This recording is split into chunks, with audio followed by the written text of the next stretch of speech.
الحمد لله رب العالمين والصلاة والسلام على سيد الأنبياء والمرسلين وعلى آله وأصحابه أجمعين أما بعد وقال الله تعالى في القرآن المجيد فأعوذ بالله من الشيطان الرجيم بسم الله الرحمن الرحيم لقد جاءكم رسول من أنفسكم عزيز عليه ما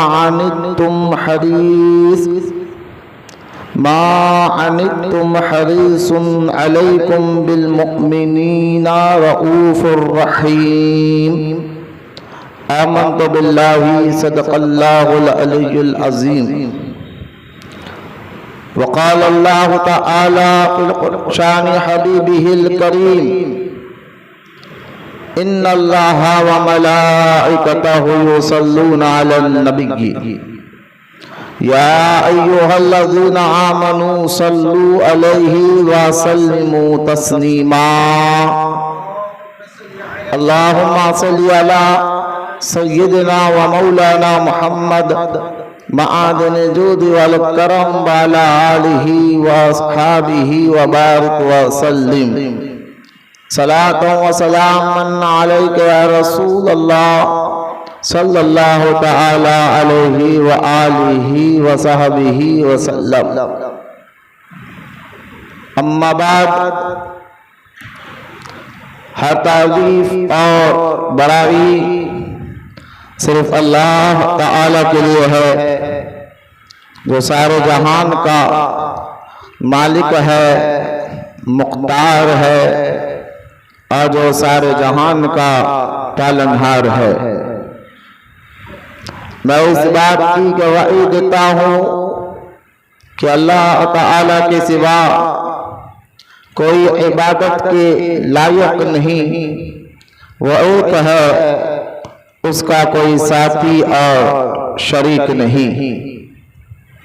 اور میں اس بات کی بھی گواہی دیتا ہوں کہ آپ کو ہمارے پیارے آقا اور مولا حضور پر نور رحمت کونین حضرت سیدنا محمد مصطفیٰ احمد مجتبیٰ صلی اللہ تعالی علیہ وآلہ وصحبہ وسلم اللہ تعالی کے آخری رسول اور اس کی برگزیدہ بندے ہیں۔ اللہ تعالی حضور اکرم نور مجسم رحمت عالم صلی اللہ تعالی علیہ وآلہ وصحبہ وسلم پر اولیاء صحابہ کرام اہل بیت اولیاء کاملین صلی اللہ تعالی علیہ وسلم رحمت اللہ تعالی علیہ قیامت تک اللہ تعالی حضور کی امت پر رحمتی اور برکتوں کا نزول فرماتا رہے، آمین۔ محبت سے ایک مرتبہ درود شریف پڑھ لیجیے۔ اللہم صلی علی سیدنا و مولانا محمد معادن الجود والکرم وعلی آلہ و صحابہ وبارک وسلم صلاة و سلاما علیک یا رسول اللہ صلی اللہ تعالی علیہ وسلم۔ معزز سامعین اکرام،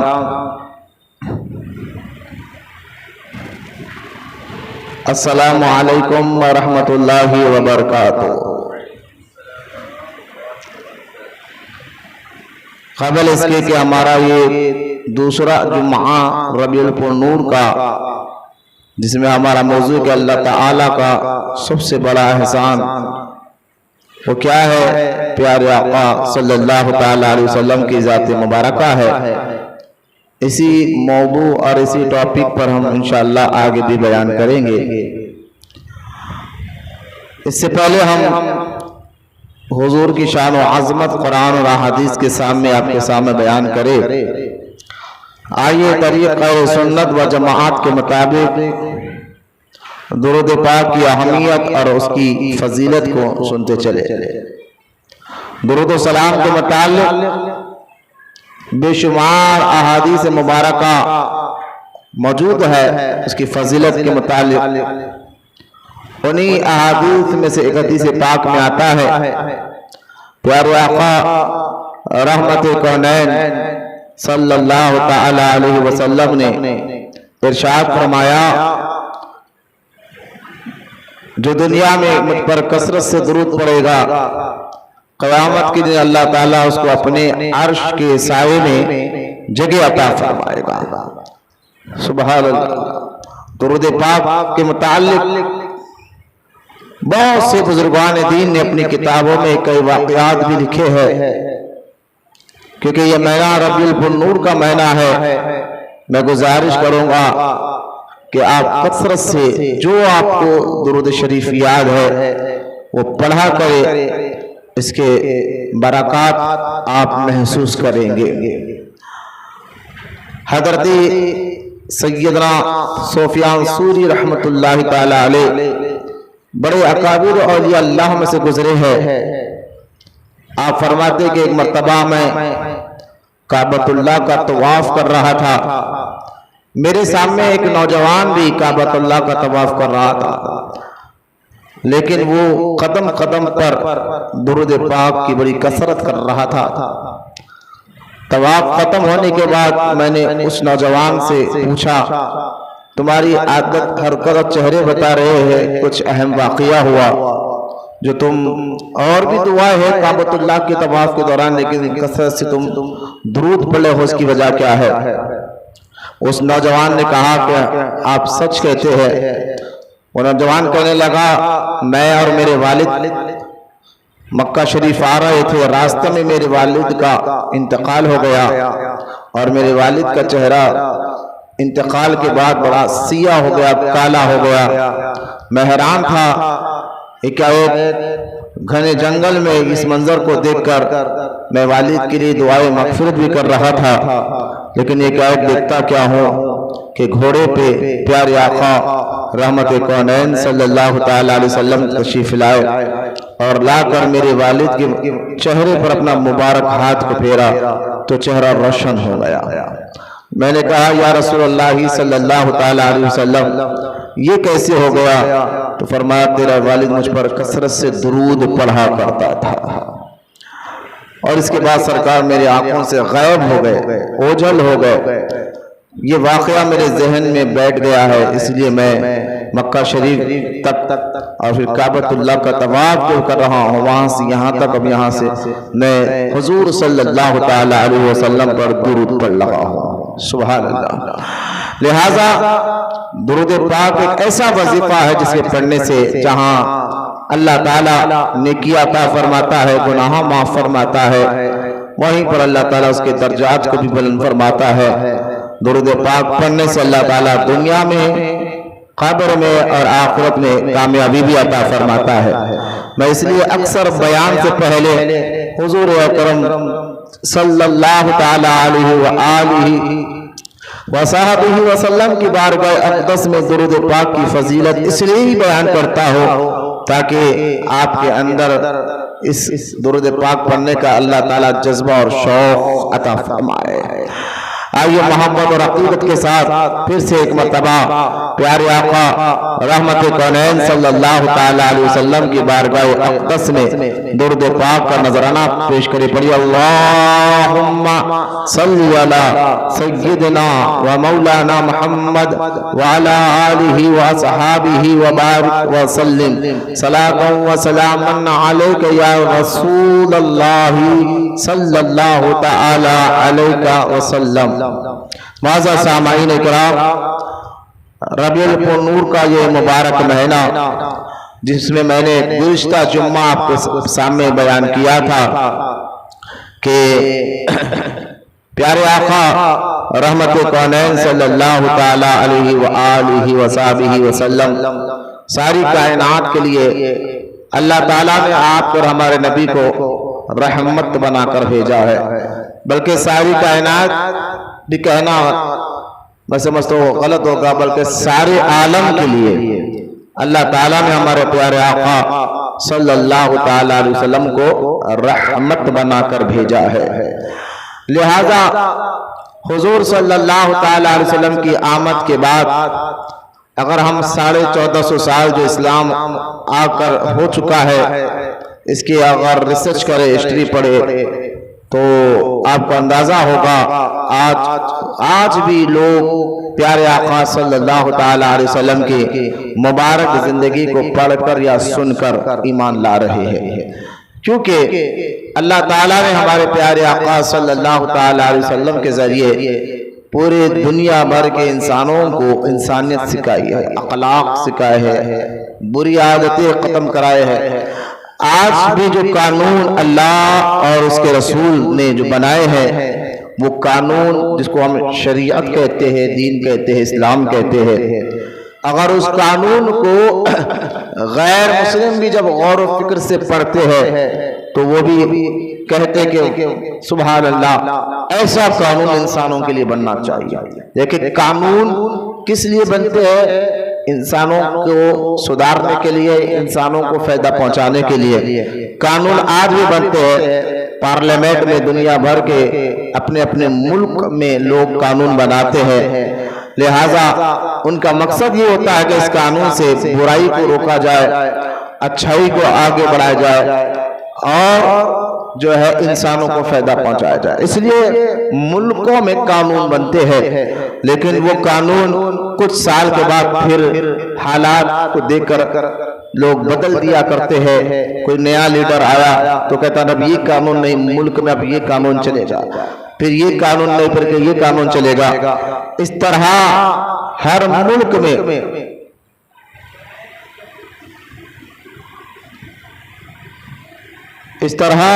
ملک میں جو ہے لوگ اپنا اپنا قانون بناتے بھی ہیں اور بدلتے بھی رہتے ہیں۔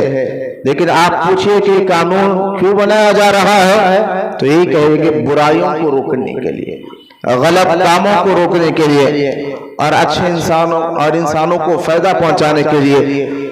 لیکن جب وہ قانون بنایا جاتا ہے کچھ سال کے بعد پھر بدلنے کی کیوں ضرورت پڑتی ہے؟ تو یقیناً وہ قانون جو بنانے کے بعد کچھ سال کے بعد بدل دیا جاتا ہے وہ انسانوں کا بنا ہوا قانون ہوتا ہے، اور اس میں اندر تبدیلیاں آتے رہتی ہے، بدلاؤ آتے رہتا ہے۔